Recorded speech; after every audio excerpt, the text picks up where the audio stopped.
Hello, everyone. I'm back. What did I miss? The Phillies had to have done a ton of signings and trades, right? Right? We're going to talk about it next here on the PHLY Phillies podcast.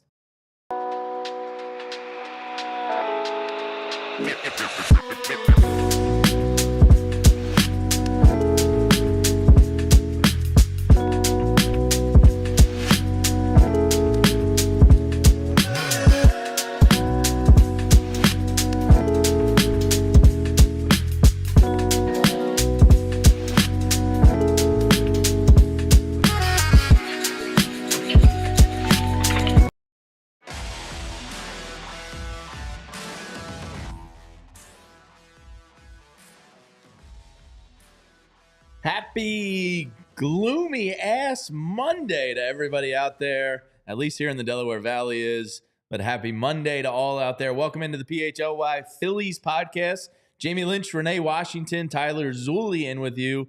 At 11:30 today, we're going to be joined by our friend Michael Baumann from FanGraphs, who was down at the winter meetings last week.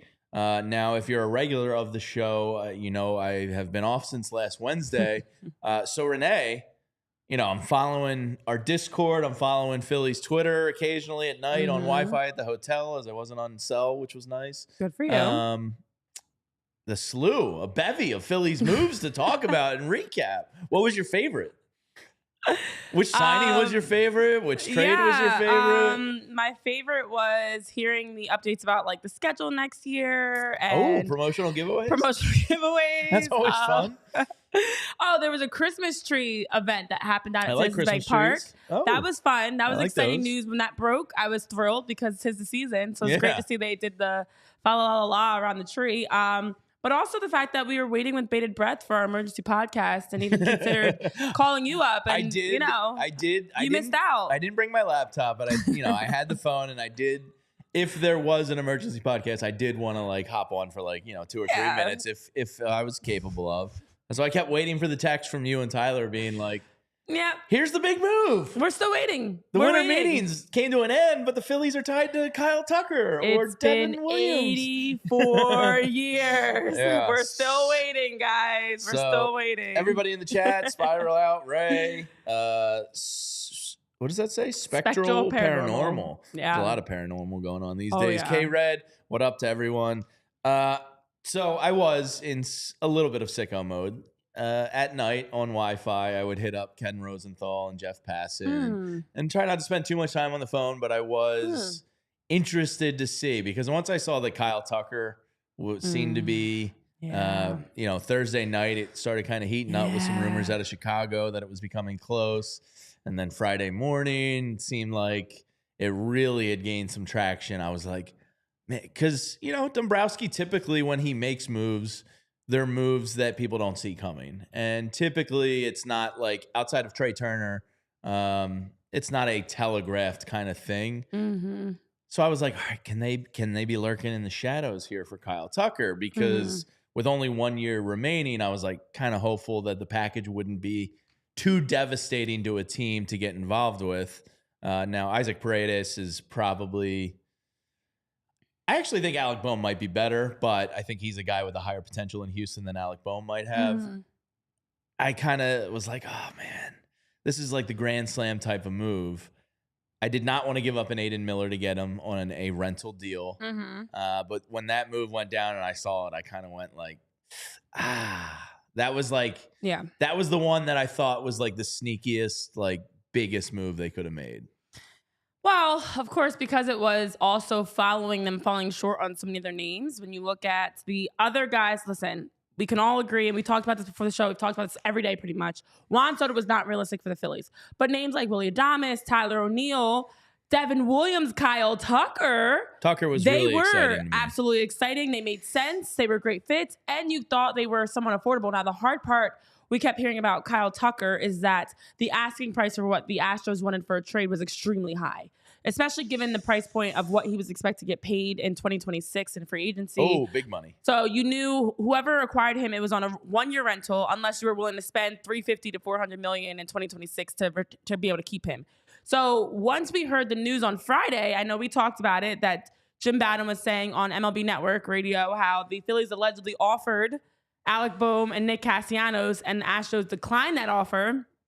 I can see why. It was, but it was also like, well, the Phillies don't realistically have the pieces to add, especially when you heard names like Cam Smith, Isaac Paredes, Seiya Suzuki was brought up for the Cubs as a trade piece. That's still my hope. So there were pieces that the Cubs were willing to move on from that the Phillies would not have been able to move on to the equivalent of that. So that deal for Kyle Tucker, Miller, and that's where I draw the line for a rental, unless an extension was talked about. If an extension was talked about, with Castellanos and Schwarber and Walker and a lot of the money coming off the books, if they were able to offer an extension that was agreed upon, then the Aiden Miller situation becomes a different story to me.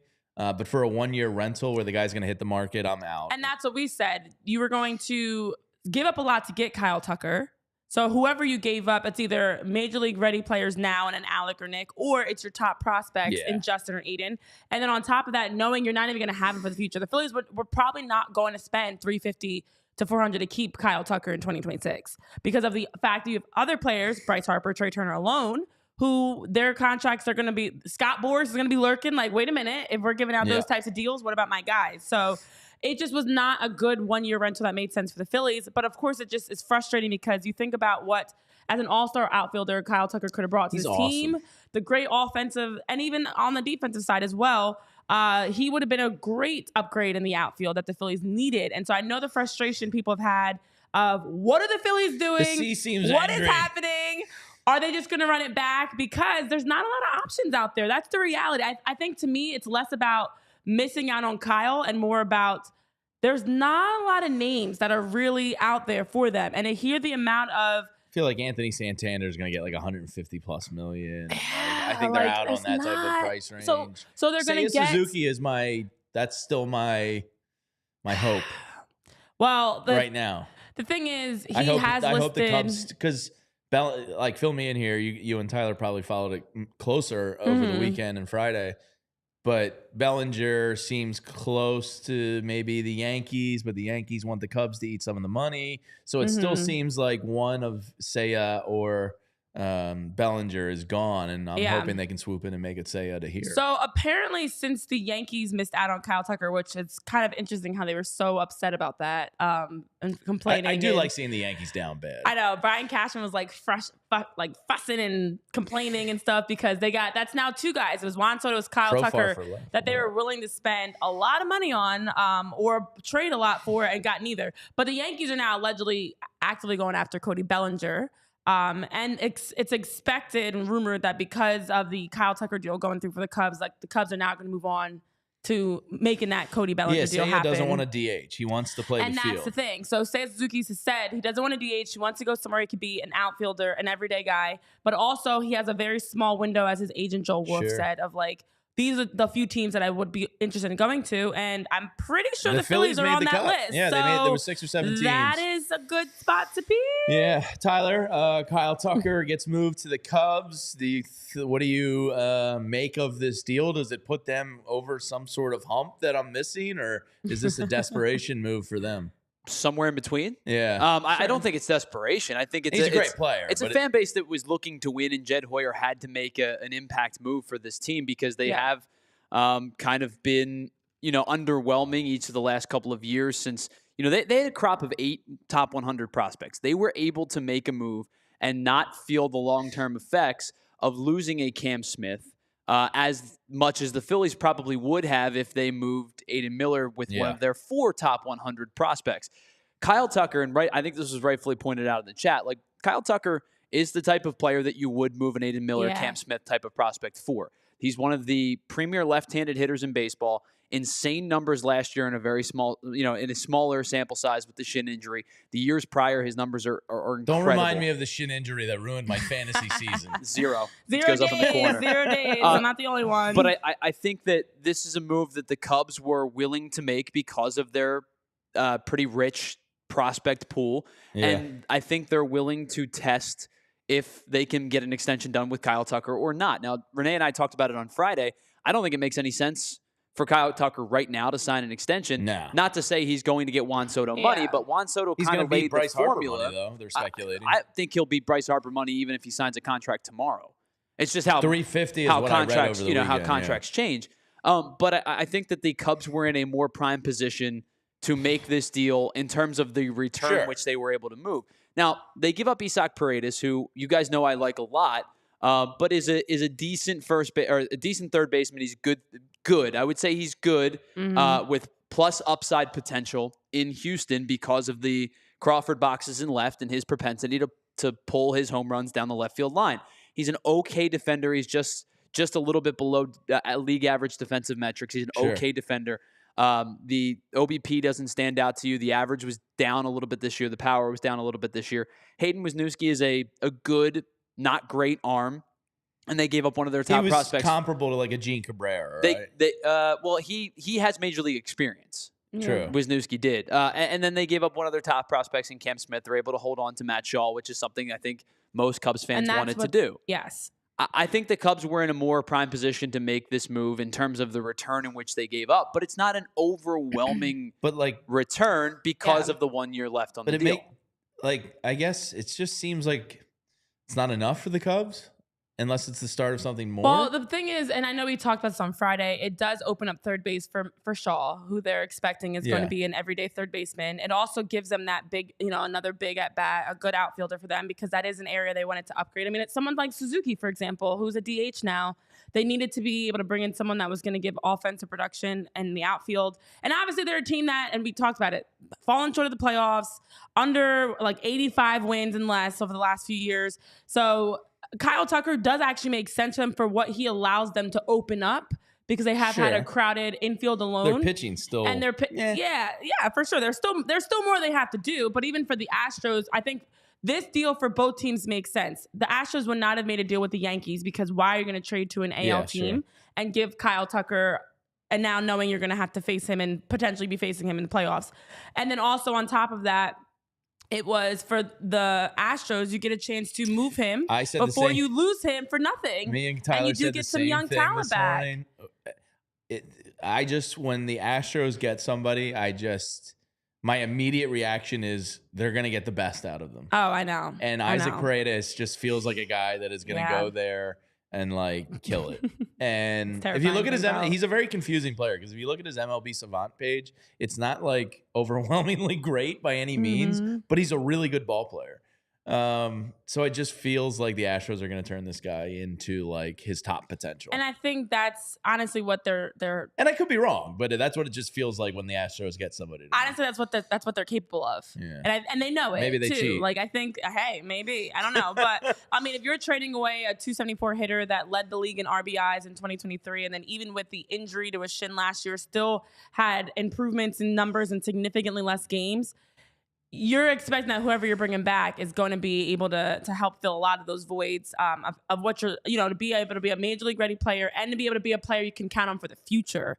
So it's now time to watch, because I think part of this is, as you've mentioned with a Paredes, but there's other names out there we've talked about too. They're going to make a move to another team, and suddenly you're going to get that Chris Sale type of 2025 season that nobody could predict of like the breakout year that you have. So we just got a little another missed opportunity on Corbin Burnes. I want to read two of these comments before we take care of some business here. I have to put my head down to block out the light so my old man eyes can read. This is from Joe Fizz or Tiz. I can't tell if that's an F or a T. I got to get to the eye doctor. I'm going to be pissed if they run back the same lineup since Game 7 versus the Diamondbacks. The team was 500 since June 10th. Make a move, Dave. I think that is the overwhelming feeling of the Phillies fan base right now. So, Joe, you are not alone. I think a lot of people feel the same exact way you do. Andrew Tiger says, I would like Profar. Renee, your boy, Jerickson. And a true closer would make me happy. Completely agree with that. I think Jerickson, Profar, and I don't know if the bullpen upgrade is coming. We'll continue talking about that on the other side. We already got a bullpen upgrade, guys. I mean, Jordan Romano is... Yeah, that's supposed to be their far piece. from a sure thing, but it's an exciting prospect. That with sarcasm. Let's take a moment to tell you about our friends here at PHLY. And our friends over at Rite Aid. You have to help protect yourself from pneumonia. Before I went away on my trip, I had to get my flu shot taken care of. So what did I do? I stopped into my local Rite Aid, went up there, boom, and it's free with insurance. Most times it's covered. So it's easy there. And pneumonia for adults age 50 or older, you are now eligible for the vaccine. It was previously 65 and older, but the CDC lowered the age recommendation to 50 plus. And millions of people get pneumonia every single year. It ranges from mild symptoms to, some scary symptoms. So it's better to get ahead of the respiratory disease that is spread more in the winter months. So it's time to get vaccinated and help yourself stay healthy. And some people have mild symptoms, but some have serious complications. And the vaccine is one of the best ways to prevent those. And getting vaccinated is easy. Just walk into your local Rite Aid or schedule online at riteaid.com. And if unsure of what vaccines you may need, just ask your pharmacist for a personal recommendation. Stop by your local Rite Aid today. Yes, and while we're at it, let me also take this opportunity to tell you about some more of our friends and the place you can go to make sure that you are ready to ask that very important question. That's with Golden Nugget Jewelers, because it's ring season, especially this time of year. There are a lot of people getting proposed to. There are a lot of holiday weddings that are happening. And I know today actually marks the 1-year anniversary that one of my best friends got engaged. This is the time of the year to start popping the question. And with Golden Nugget Jewelers, who are located right here in Philly, you can have that great experience, because right on Chestnut and 8th in downtown Philly, Golden Nugget Jewelers is family owned and operated since 1987, helping for anyone looking to find that special gift for that person in your life that you love and care about so much. So if you're getting engaged, they have a wide assortment of rings and wedding bands to fit anyone's style. You also get a final cleaning and a written appraisal with every engagement ring. And then they don't just have wedding jewelry. They also have watches, diamond necklaces, diamond bracelets, earrings, and much, much more. So you get the best of an expert and the best price with Golden Nugget Jewelers. And you deserve an expert and the best price, guys. And Golden Nugget Jewelers is where Philly gets engaged. So head on over to goldennuggetjewelers.com to learn more today. All right. So the other move where I kind of sighed a little bit and then went back to living my best vacation life. As you should. I was not going to let the Phillies affect my my mood in any way, but I did let out 2 sighs. The other side was Devin Williams, a guy we've talked about a lot. It would have been an awesome move. I think the Phillies were probably in the arena, probably made some calls on him, but he goes to the New York Yankees. The New York Yankees are much more desperate than the Phillies are, because they lost their crown jewel to their crosstown rivals. So they, I would imagine either Cody Bellinger or Anthony Santander ends up there. But the Devin Williams move was one I feel like they had to pounce on, and probably were willing to pay heftier prices than the Phillies were. So that was another one where I just went like, that would have been fun. But I didn't really expect it, if that makes sense. Well, at one point we know that I was just kind of hoping in the shadows like it might happen, like I was Kyle Tucker, but I don't know. I don't know if I really expect anything at this point for the Phillies. Well, that's fun. Yeah, it's great. It's a great space to be in. I've been here though for a while. Yeah, you have. Unfortunately, I do think that when you look at Devin Williams, and we had talked about the potential proposed trades with like an Alec Bohm being involved and moves that could have happened, the Phillies weren't willing to give up what the Brewers needed. They didn't want to bring in an infielder. They apparently wanted to bring in a starting pitcher. And so when you look at that deal that they have, I mean, Nestor Cortez and Caleb Durbin, that felt like a slap in the face, to be honest. Like Tyler and I were sitting here saying, when it happened, we were right after our show on Friday. And we're like, it feels like that's a deal that the Phillies could have figured out a way to do. I mean, you're talking about Devin Williams, who the Airbender has statistically been one of the best closers in the game. He also is someone that he is going into his final season of club control. So obviously financially there's, things to keep in mind for him, but you're getting a lockdown closer, a lockdown guy that has been him and Emmanuel Clase, top with ERA, top with, everything for innings pitched, like reliable, consistent, the strikeout rates, the stuff, it's all there.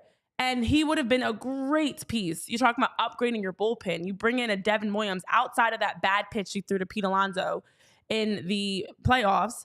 He was perfect this season for the most part. He was untouchable. He was unhittable. And so to me, it felt like a move. If that's one of the 3 priority areas for the Phillies, a starting pitcher, a closer or just a reliever in general, and an outfielder that can give you offensive production, who are you going to push the chips in on for? Like who is the priority? So to me, this is not a priority in that the Yankees were able to get a deal done. I mean, Nestor Cortez with stinks. Nestor Cortez and infield prospect Caleb Durbin. Now the funny thing is, Jamie and Tyler, after the news broke, because everybody, much like Tyler and I, were like, Caleb Durbin was who you were able to include for this deal to happen. Then I saw tweets going out about like Caleb Durbin apparently had a great Arizona Fall League, put his name on the map, gained some traction, earned some respect on his name, so much that he was included in a deal for Devin. Two guys, Nestor Cortez and Caleb Durbin for Devin Williams. So it's like you would have loved to. I would have felt better. I think actually the Kyle Tucker trade kind of makes me feel a little bit better. Like if the Yankees had given up 3 or 4 guys and it was some bigger names, but at the end of the day, this feels like a deal, much like Kyle Tucker, much like Tyler O'Neill, much like Willie Adames. This feels like a deal the Phillies could have done. They could have pushed in to acquire Devin Williams. Well, Adames, I think of the guys you just mentioned, was the most unlikely because it's expensive. I don't think they're going to spend that kind of coin, and that's why I think Anthony Santander is probably a long shot. Yeah, also. 7-year, $182 million deal for Adames is a lot. O'Neill was 3-year, $49.5. So like that was more doable. Speed, yeah.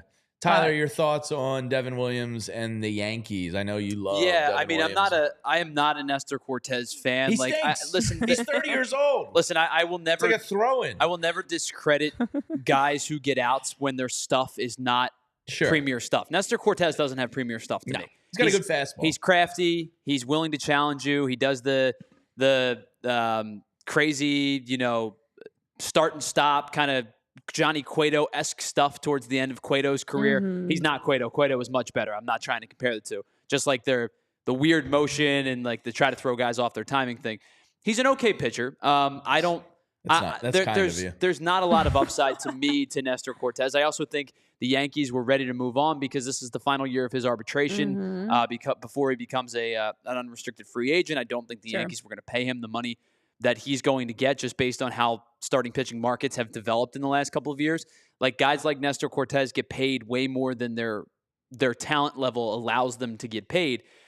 This is a good move to me for the Yankees. I think, really good. And I know you're also acquiring Devin Williams on the final year of his arbitration case, but if I'm making the move and I say I'm investing X amount of dollars into one of these two players, now I will always invest more money in the starting rotation than I will for one, like a premier starter versus a premier closer. I would invest the money in the premier starter.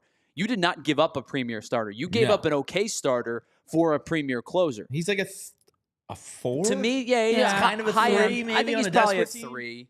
But like regardless, like you think he's a 3 or a 4, like you gave up an okay starter for an excellent electric, maybe one of the top 2 or 3 closers in baseball. Maybe at his best, he is the best closer in baseball. Doesn't guarantee you get him to re-sign, right? No. But what it does is at least it gets him in the door. You show him what it means to be a Yankee and all that kind of BS fluff you stuff, have the right? Security guard that ruins Soto. What it means to be a Philly, what it means to be a Yankee, what it means to be whatever. Like that, you sell him on your stuff. But I think that like if I was to invest the money in one of these two guys, I think it's a pretty obvious choice. I would be investing the money in Devin Williams before I invested it in Nestor Cortez. Yeah. Well, also the Phillies, I know we did get the report. Hector Gomez of MLB, the MLB Insider, did say that the Phillies are showing interest in reuniting with Carlos Estevez.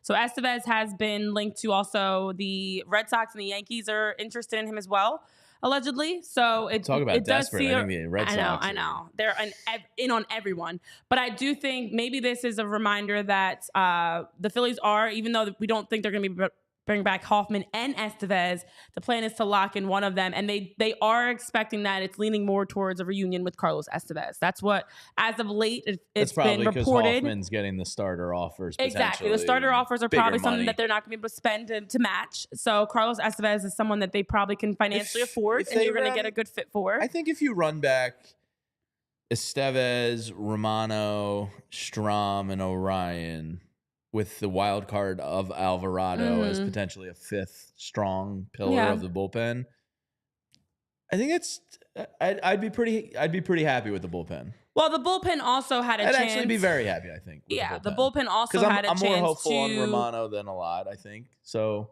I think that would be strong. Yeah, especially because the Phillies haven't been able to really bring in a high level, that true exciting closer, that true exciting high leverage reliever, because Mason Miller, as we know, they fell short on the reports. So Alec Bohm is one that has been thrown out there. Blame Dave Dombrowski. Alec Bohm they have tried, even though Rob Thompson said they're not shopping Alec Bohm. Alec Bohm has been linked to a number of conversations. We had the Angels that were in touch and reaching out with interest for Alec Bohm. We've also heard Alec Bohm being included in packages, such as the one for Kyle Tucker that was declined.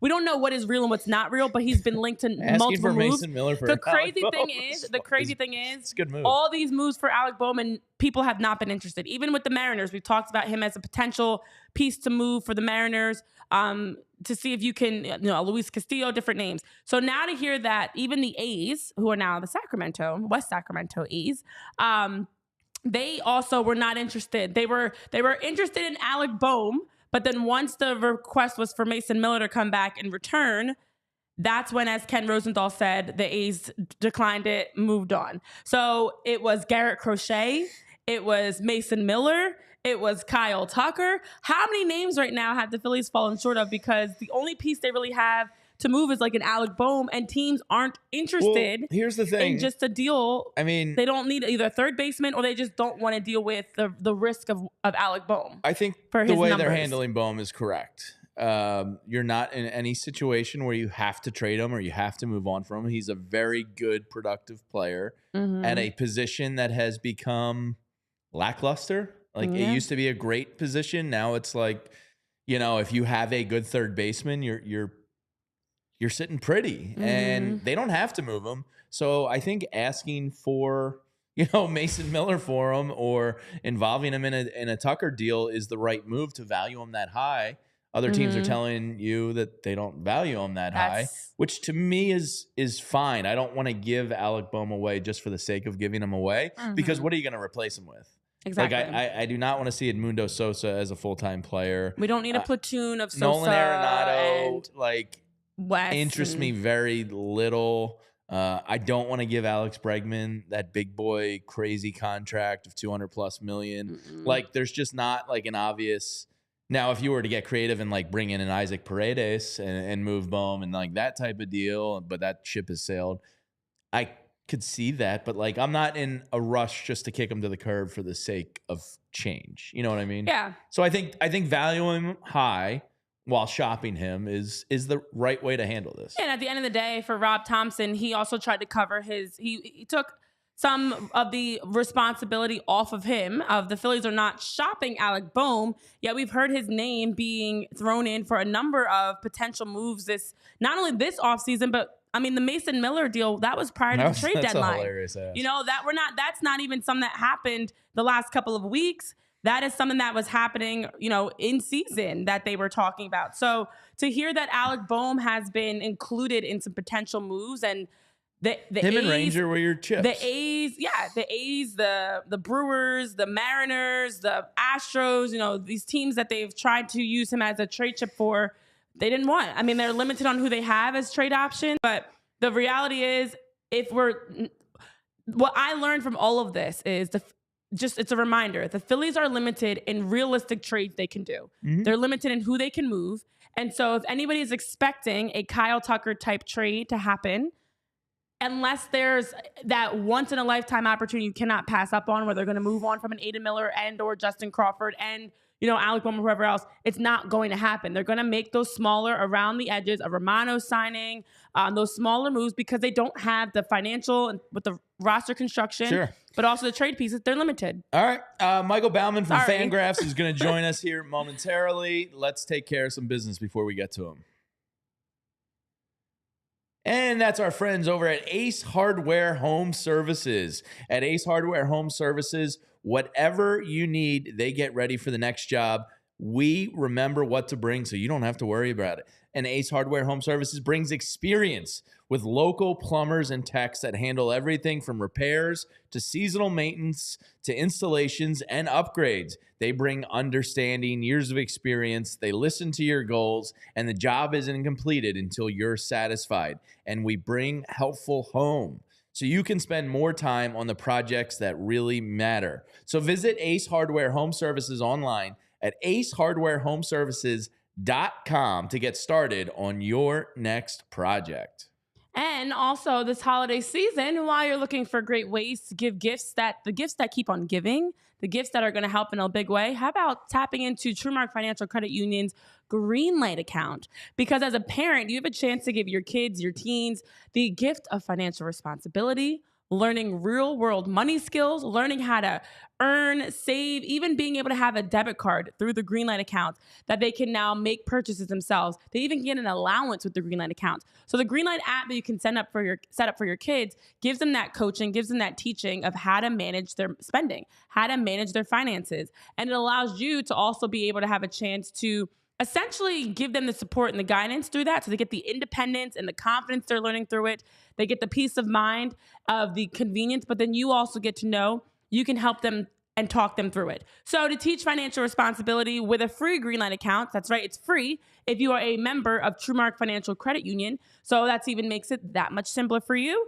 It is easier now to have a chance to give them the hands-on experiences. So if you are interested this holiday season in gifting your kids and teens the gift of financial responsibility and learning real-world money skills through the Greenlight account, a free Greenlight account if you're a member of TrueMark Financial, you can get signed up today and visit TrueMark.com/Greenlight for more information.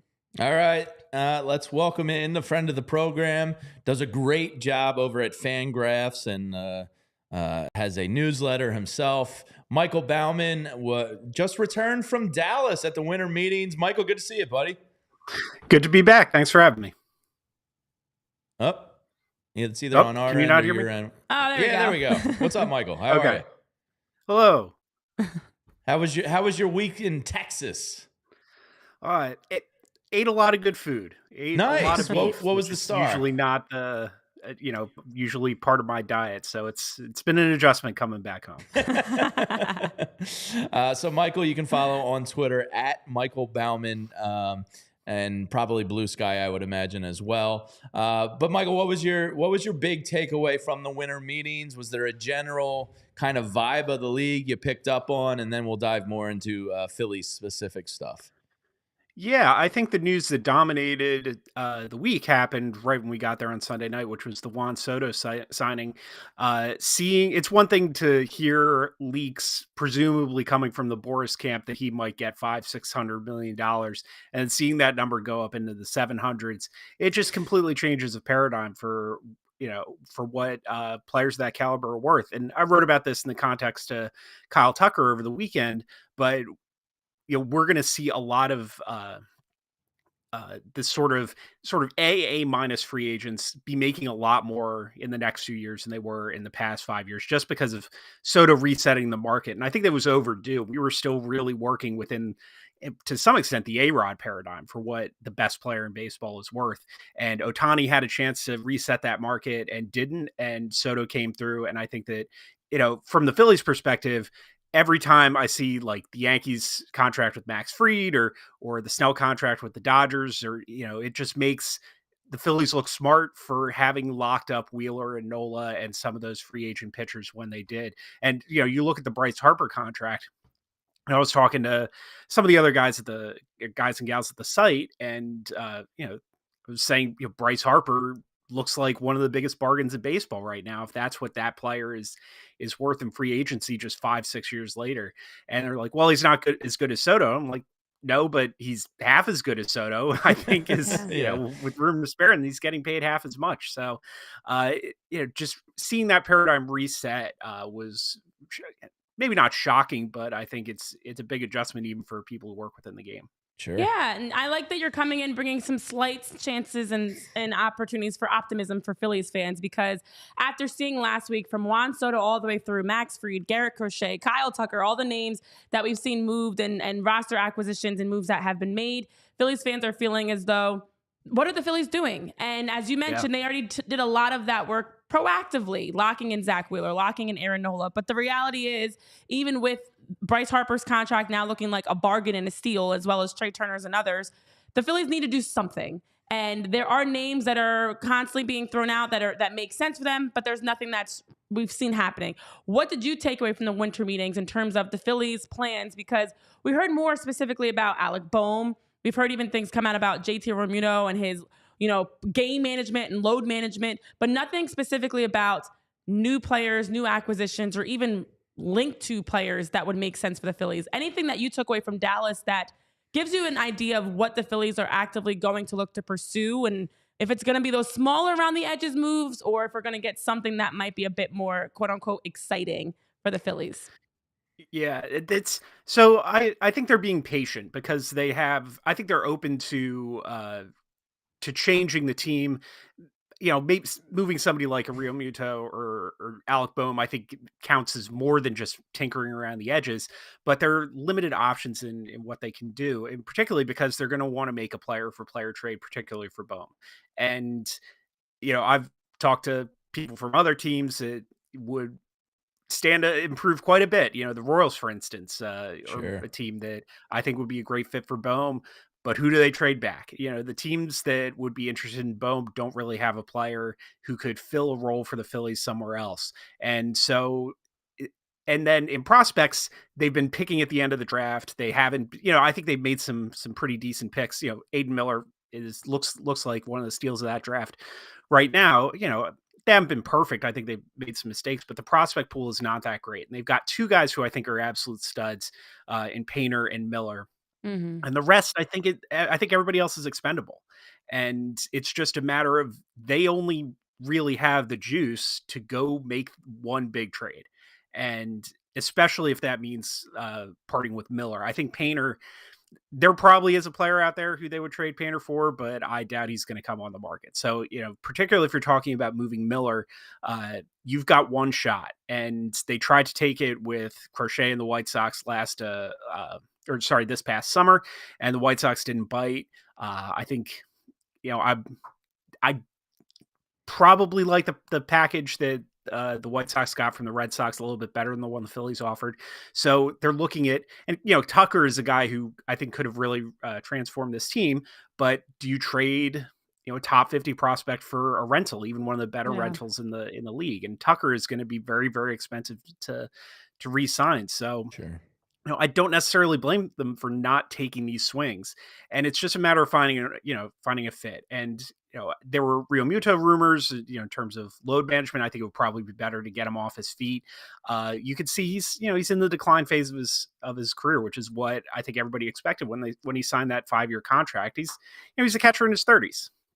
With that said, he's still better than anybody they could go out and replace him with. And so the Phillies, ironically, are in a very similar situation to the Braves, despite having been built very differently, which is they've got their team and they're going to make adjustments. They're going to take advantage of the opportunities to make trades, to make upgrades as they come along.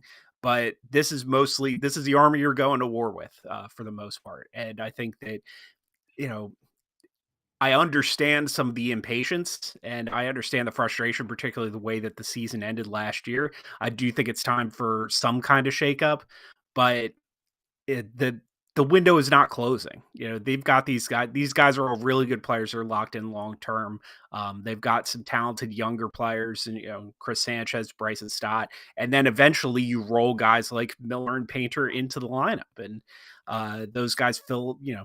Maybe the Alec Bohm replacement is Aiden Miller a year or two from now. And that's how you keep a team competitively, or that's how you keep a team competitive sustainably. You don't just go throw all your prospects out the window. And then all of a sudden when, it's time to turn over the leaf in a year from now, the cupboard's completely dry. So I think that they will make the move. They will make the right move for them, and that just hasn't come up yet. And and I'm looking at the trades that they made. I don't think they should have beaten the offer for Tucker. I don't think they should have beaten the offer for Crochet. Sometimes you just don't have the juice, and that's sometimes a hard thing to sit back and watch. Well, Michael, one thing with this lineup that people want to see is a little bit of a profile change. Maybe somebody that's a better contact hitter that can put the ball maybe in the gaps a little bit more, work some at bats. And to me, there's a guy, he has a little bit of a high K rate, but I think he would be a good fit here. And that's Seiya Suzuki from the Chicago Cubs. Your thoughts on him? Would he be worth, kind of a trade for? Because I do think left field still needs a little bit of a tweaking next year. And he's expressed to the Cubs that he does not want to DH and he wants to play the field. What are your thoughts on the openness of left field and Seiya in particular? I don't think the hole is in left. I think the hole is in center. Okay. And I think that Suzuki is kind of a lateral move from what they've got now. Maybe he's, a slightly different profile, but is he that much better than Castellanos or, the Martian, whatever right-handed bat platoon you put up there? Probably, but not that much. Probably not that much that I would want to go and throw around the kind of prospects it would take, particularly when, like, the real hole to me is Johan Rojas, who I love, who's a very fun player, Sure. but is one of the worst everyday hitters in baseball. And that's the obvious place to go upgrade for me. And so, even some of these trades, like Garrett Crochet is an incredible pitcher. It was never really clear to me that he was the player the Phillies needed to get over the top. I think the pitching is fine, and so this goes into just picking your spots. And, I don't know where the center fielder is right now, to be completely honest. And so it's a very complicated puzzle. But Suzuki I know he's got bigger fans. I would say I'm probably on the lower end in terms of evaluating him as a player. But it just doesn't strike me as changing all that much. Okay. Yeah. Well, Michael, I do have a question for you. Tyler, I don't know if you have. I do have a question for you because there are, after the winter meeting, some other names that have come through that teams are listening on. Like the Padres reported a Dylan, and I'm not saying any of these guys directly for the Phillies, but Dylan Cease, Luis Arraez, even Xander Bogaerts. I know Mitch Keller was brought up. There were other names. Nolan Arenado has been brought up. So across the league, we've heard some teams that are open to shopping, interested in listening in, interested in at least conversations around some of their players. Are there any new names across the league that you heard of in the last, week, essentially, that's now maybe makes sense for the Phillies to keep an eye on? I know Seiya Suzuki's one we've talked about, but there are some other names that have been reported. Are there any that really jump off the page to you that could be a good fit for the Phillies and make sense for them to be able to acquire? Yeah, the one situation I think is really worth keeping an eye on is that Cubs outfield logjam now. That they already had more guys than with Happ and Suzuki. Pete Crow Armstrong's an incredible defender. We'll see what the bat does. I think he's got to be the everyday center fielder. They're going to have a logjam. Cody Bellinger's been on the block. I think he's a really good player. I think he'd be an upgrade on what the Phillies have in center right now. If you're looking for a guy who's not going to frustrate you in the playoffs with swing and miss, maybe he's not your guy.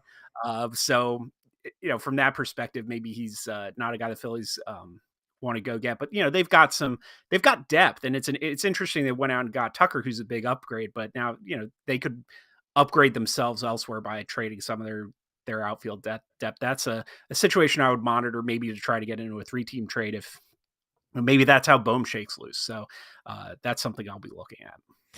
So Michael, I think the Jordan Romano signing, the I guess the crown jewel move they have made this offseason, is a very quasi exciting one. Obviously a guy that was hurt last year, but for the 3 years prior to that, put up some great numbers and stuff. What's your breakdown on the Jordan Romano signing here with the Phils? Well, first, I got to pass along. I got pushback from Rob Thompson at his press conference. It's Romano, apparently. Oh, all right. Yeah, I was excited. Nice. I'm sure everybody's excited to have the good Italian boy come down here. But in Canada, they don't say it the same. So it's Romano, first of all. But so he was he's been a 20-30 save guy. He's been one of the, and you look at the underlying numbers too, like they've been spectacular in his time in Toronto. I broke it down on the site. You can go read my write-up of that. We'll tweet that out for our listeners. Yeah, he's very, very tall, and he's got extension. So, those of you who remember Jay Happ, everybody said, oh, he's tall, he's got long arms, he releases the ball closer to the plate than anybody. Well, Romano does that. He releases the ball closer to the plate than anybody, and also he throws 96, which Jay Happ definitely didn't. So that helps. And, we talk about the same type of hitter in this lineup. And that's been, I think, a legitimate criticism of you get, all these hitters have the same strengths and weaknesses. They become easy to break down in the playoffs. The Phillies bullpen, as good as it was for most of last season, actually had the same weaknesses. This is one of the sinker heaviest pitching staffs in baseball. And Romano is four-seamer, and it's got sort of funky movement in addition to that velocity. Also, his drop, he gets down for a big guy and releases the ball closer to the plate, which gives the fastball more perceived rise.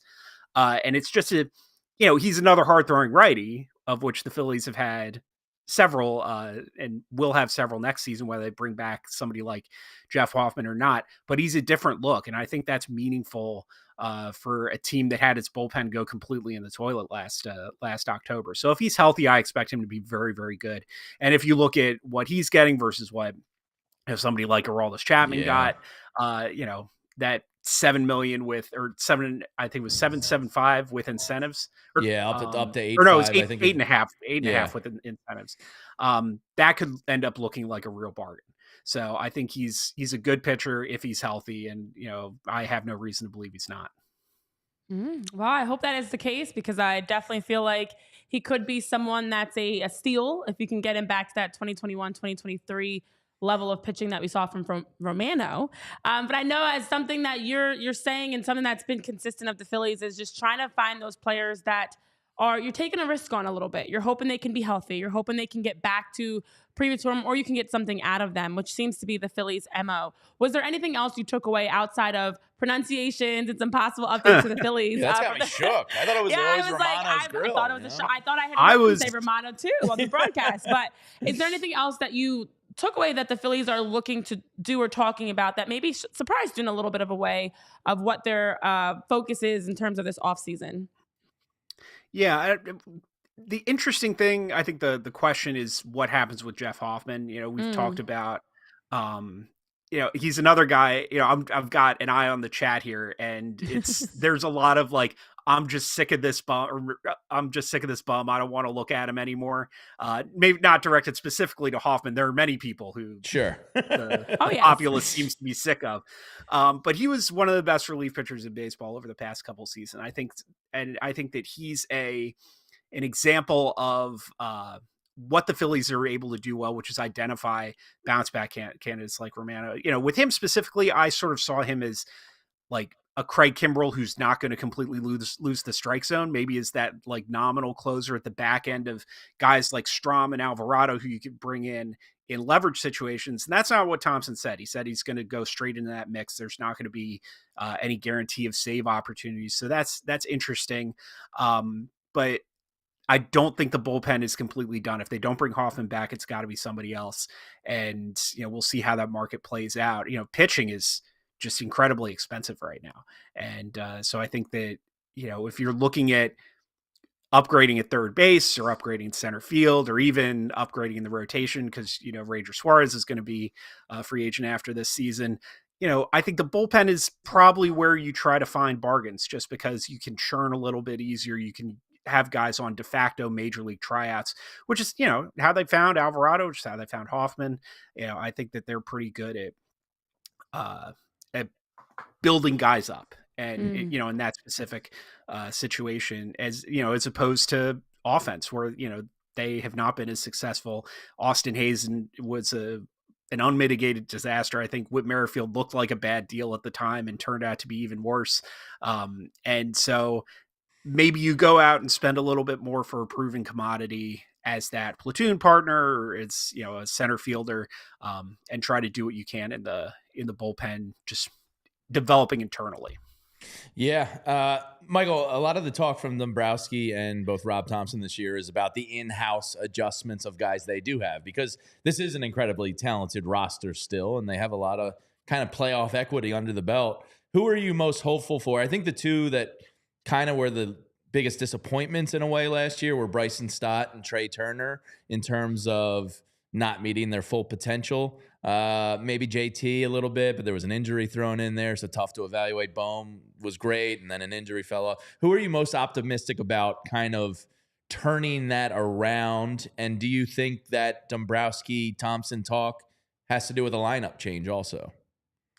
I think it has to. I think, they've I don't know how sustainable Alec Bohm is as a cleanup hitter if he doesn't take some kind of step forward. And we've seen him have these, high profile bed crappenings, and he comes back and puts on a good show after that. So maybe something like that's in the works if he sticks around this season. The guy, I'm going to give Bryson Stott one more year of rope. I think that he's shown so much adaptability and intelligence as a hitter. Absolutely. And just stuff that you can't teach, the contact ability, the strike zone judgment. And it's kind of mystifying to me that it hasn't turned into more than it has. And so I'll give him one more year of prove it to me that he can become, a consistent above average hitter. He's the guy who I think has the most upside within the lineup. But I'll push back on the Turner thing. This is what Trey Turner is. Like, he's a consistent 4 or 5 win player. He's been as productive with the Phillies as he was with the Nationals and Dodgers. And so I guess the timing you would like to Turner. Yeah. Right. And like, if you build your entire team based on what went badly in a 4-game sample, then you're going to end up chasing your own tail. And that's a good way to make your team worse in the short term and the long term. So I think obviously you want more out of Turner. Do you think he's the one? Do you think he's the one that Dombrowski's calling out, though, in terms of like maybe stop trying to put the ball over the wall and drive the gaps more? It feels like he's like a kind of a focal point internally.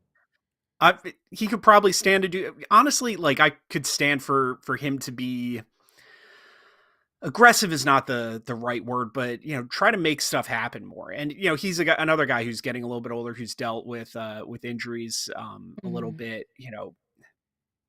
Make stuff happen that doesn't involve swinging at a slider at your shoelaces every time up. But I think he had a really bad game 1 of the playoffs, and then was on base pretty consistently for the rest of the series. And so I think he's a guy who made a lot of adjustments. But I think Bohm is a lightning rod right now, and he earned it. The way that he played down the stretch. And Realmuto, obviously, you want more from that, but I think he's just sort of aging into an average catcher now. Which is fine, which is still useful, but he's not that sort of tentpole player that the Phillies acquired all those years ago.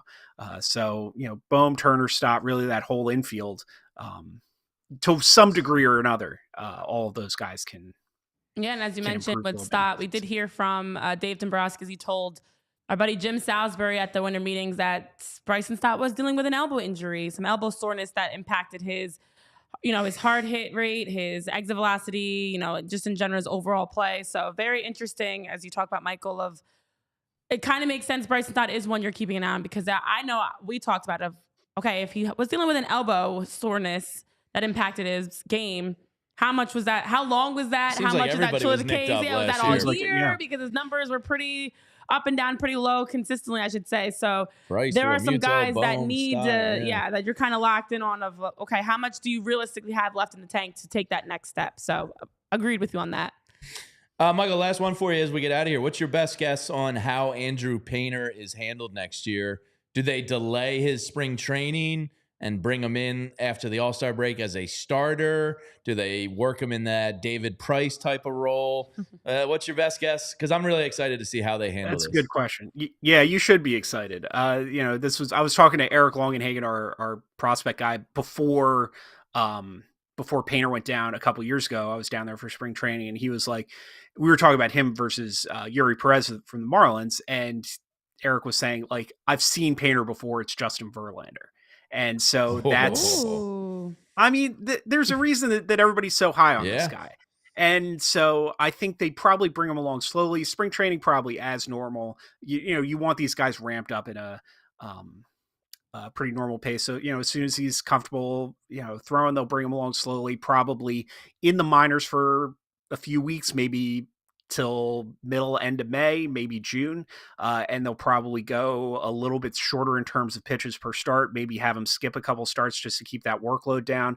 And then, I think where he goes in the rotation and when depends a lot on what Taijuan Walker brings. I'm speaking of guys everybody's sick to the sight of, but just because you're not going to get anything by, there's nothing to lose by cutting him and it will be cutting him. Like there's no trade for him. So just give him one more shot. They've been talking about him, working on his repertoire, trying to get his velocity back. If that works, then maybe you bring Painter along a little bit more slowly, bring him in a multi-inning relief role, but I expect him to be in the rotation sooner rather than later. So maybe taking a start every other time through the rotation, coming through. But I expect him to be making major league starts by June and pretty fixed in the rotation by July, August. Awesome. Oh, maybe the biggest Phillies prospect since ... Mm-hmm. Cole Hamels? Yeah, that's the one that comes to mind. Mm-hmm. Pretty exciting. Oh, no, sorry, Dom Brown. Yeah. Famously rated ahead of Mike Trout, as we all remember. Yeah. Michael, great that stuff. That one still hurts. Yeah, it does. It's always great to talk Phillies with you. Make sure you're reading his stuff on FanGraphs. You do a great job. Love reading your stuff, and always enjoy your time on the show, man. Appreciate it. All right, thanks for having Michael. me. See ya. There he is, Michael Baumann from FanGraphs. You can follow him on Twitter and Blue Sky at Michael Baumann. Phillies fan at heart, but does a great job covering the league. All right, we have to get to something I missed. I'll be honest with you. I didn't do any daily walk-offs on vacation. I didn't watch the show. I checked out, but I did miss the random Phillies trivia. It did enter my brain once or twice of so how did you guys do in my absence? Tyler got put on the griddle finally. I heard he got one on the second guess, like a real sicko. We each got one right. Okay. I got Thursdays. Renee got Fridays. Who was Thursday? Who's off the board in my absence? Ricky Leday. Yes. And Justin DeFreitas. Mm-hmm. Justin DeFreitas. Yes. Did you guys do one on Wednesday or no? No. Okay. All right. Ricky Leday and Justin DeFreitas, I can cross off my brain. Because you definitely remembered. Yeah. Well, Ricky Leday is a wild follow on Twitter. Yeah. If you haven't followed Ricky Leday, do it. You kind of never know what to expect next. Justin DeFreitas, that was deep in my brain, buried somewhere. Very deep. But if you're unfamiliar with the game or your first time viewing it, it's a random Philly player from 2000 to present day, a series of 4 hints, decreasing in value with each hint. Tyler, did you give today's to your sicko father who is the best at this game? No, we have not had a chance to talk about it. So we do not have the Tyler dad meter on how to judge today's difficulty. Oh, boy. But lay it on us, Tyler. First hint, an 8-year veteran with 3 teams. Okay. Looks like he's got some delts on I was him. going to say, I see like really, really broad, strong shoulders. Yeah. The neck is very wide. I'm thinking I know bullpen Tyler or said there's a outfield based theme. on the... Tyler does have a theme for our random Philly of the day for this week. So every guy that you've picked follows a specific theme. Correct. Is it about their position? Is it about... Don't worry about it. I just figured I'd Don't worry about try. Also, I feel like this is a headshot. Like, is this like, I think this is their official player. Yeah, team this photo. is the official profile. headshot for sure. This is not an action shot. shot. The only shots that I had from action shots would have given you an indication of what position this player might. Because he's a catcher. It's possible. Oh, firing off the hit, good. That's right? good, right? Good detective work there. Thank you. It's a catcher. 1000%. It's possible. Eric Kratz. It is not Eric Kratz. I feel like he played 8-year about 8 veteran. years. That's not bad. All right. Ty Wigginton. It could be Jay Bruce from John Peace. Ricky Batalico, Joe Fizz says. So Eric Kratz actually ended up with a longer major league career than this guy. He played for 11 seasons. Did he make it 11 years? He did. His last year in the bigs was at 40. He played with the Yankees. Good for him. At 40 years old. He does a really nice job on foul territory. I'd like to get him on one of these days, Mr. Turkey Bacon. I'll see if I can. I'll see if I can make that happen. So we technically could still have current Phillies, correct? Sure, that you could. is true. Yeah. Just Is that what vibes that giving you? Well, I don't know. I feel like if it's a catcher, I want to at least throw like a JT Realmuto out there. Well, but we it can't hasn't been convince. I don't want to lock in on just catchers. No, I know. It was I a know. good. I don't want to overthink it. Yeah. But I'm like, if it's a very specific, like the action shot would have given us It's a the beefy position. boy. It's a musclehead. What other pitcher's usually pretty obvious too. He kind of looks like a Ranger Suarez. Like Ranger kind of has those like strong That's why I shoulders. feel like this could be a current guy. All right, well, we're not going to get it on guess one. Take a wild stab here. I'm just gonna throw JT out there because why not? It is not JT. Well, I don't know how many years. He would not be random. Listen, Tyler's also mentioned he wants to throw us in for a loop. He's also only played for 2 teams currently. Well, listen, okay. He All right, had some other minor to everybody that's viewing us on Samsung, Xfinity, Zomo, and every other TV platform, Roku, we appreciate you. If you want to continue on with the torture chamber of the random Philly of the day, you can continue watching at all, PHLY.com. All right, listen, the reality is the years and the teams, I try to get as close as I can to, it's a 2 or 3 teams, 7 or 8 years, 9 years, I can't remember exactly. So the next hint is that they signed a 1-year deal with the Phillies for 2013. 1-year deal with the Phillies for 2013. They were signed in December of 2012. They were signed for the 2013 season. Okay, so 2013. Todd Pratt, Sal Fasano has been brought up into the chat. Rick, I'm aware. I just was throwing out some names. When in doubt, I'm just going to throw something out. 2013 there was still like hope, but it was like, it was kind of It was fading for sure. Yeah, it was like kind of dead, but you were like, oh boy. Catcher. Okay, now I don't want to be locked in the catcher either because I don't want it to. I know. I feel but like I just feel like the position being obvious to me screams catcher. Like, that's a very specific small group of players, which is why I think Tyler wouldn't want us to know it's a catcher. So everybody in the chat, Brian Schneider has already been used. It is not Brian Schneider. I will tell you because he has already been used. It's not Brian Schneider. I forgot that. I even forgot that we used another Dark Ages player. John P says yes. 2013 to 2019 Phillies is a difficult period because there were so many guys. There was so much crap thrown at the wall, hoping that something would stick. Not much of it did, Jamie. No, Tyler. It could be, but I don't. This 1-year deal in 2013. I'm trying not to overanalyze your wording, Tyler, but it could be a pitcher or like a reliever, maybe. Tyler loves throwing in relievers that we don't remember. Oh man. Pat Ryan, your final. Oh, you said. Oh, Brian was your final guess. That was a good guess, but unfortunately not correct. What Vince was the last Velasquez. timeline? Roland's been brought up. It's not Rowan. I don't even know who to fire off the hip. As like, I want to get a hint out there. Schumacher, I'll say Ty Wigginton. It is not Ty Wigginton. Yeah, I didn't think he was 2013. Damn. Oh, this is actually Ty Wigginton was 2012. 1 year off. I knew I did. He played for more teams than. Yeah, he was more of a journeyman. 12-year career, played for about 7 or 8 teams. 8-year vet with 3 teams. You ready for? Did we? Oh, that's not a bad guess, K-Red. I'm trying to think of a name that makes sense. He wouldn't have been a 1-year deal deal in 2013. Wow, Pat, what a pull! It's not right, but what a pull. Humberto Quintero. Wow. Pat Ryan, that is real sicko mode. I feel like we gotta go deep for this one. You gotta like really think back. Okay, I don't even know who to pull Chad from the Durbin, hip as a Joe guess. would have been earlier. Tojo. Let me think of a good name in the chat that I can piggyback off of. Rick with a good one. Cameron Rupp, Tommy Joseph by Barbara Carroll. Guess Roberto Rick's. Hernandez. Guess Rick's. I think I'm gonna try to go with. Is it Cameron Rupp? It is not Cameron Rupp. I thought that was a good one.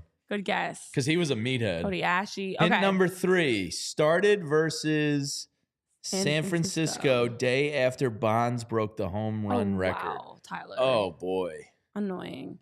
Started, which makes me think. It is not catcher.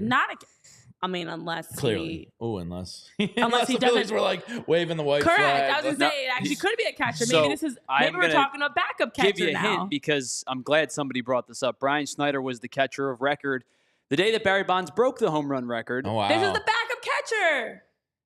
Cody Ash. No. Who Michael was that? Young. Who was the? Ooh, that timeline's kind of right. That was a 1-year deal, wasn't it? But he wouldn't have started the game. We did do Lance next. They threw Michael Young out the day after Bonds broke the record. I feel like this is a backup, wave the white flag type of the stubs of 2013. Was it? Start. Oh my gosh, Tyler, I don't like you. Did I ever tell you that? Once or twice. Damn. It's not. Nick Pivetta. I'm going to tell you guys. You guys are thinking about this the wrong way. Oh man. No. Don't do that to us. All right, then let's just. It's not a catcher. Let's just. It's not. I'm going to tell you, it's not a catcher. No, Dang it's not. it! It's a pitcher. It's a pitcher. Probably a bullpen arm. And to start the next day, did they do a bullpen game after?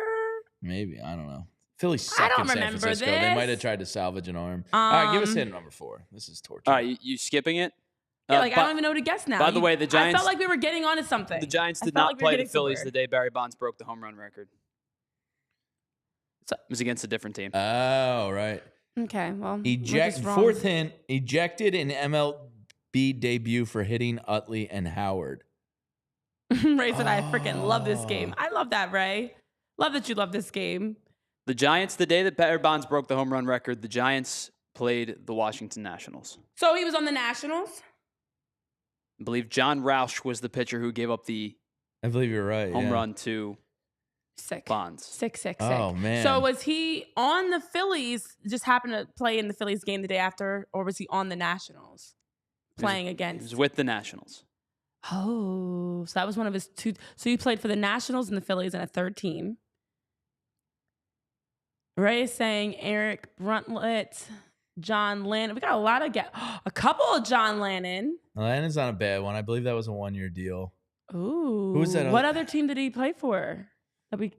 Lannon we played got for the Nationals and Phillies. Lannon played Do we for the remember Nationals. a third team?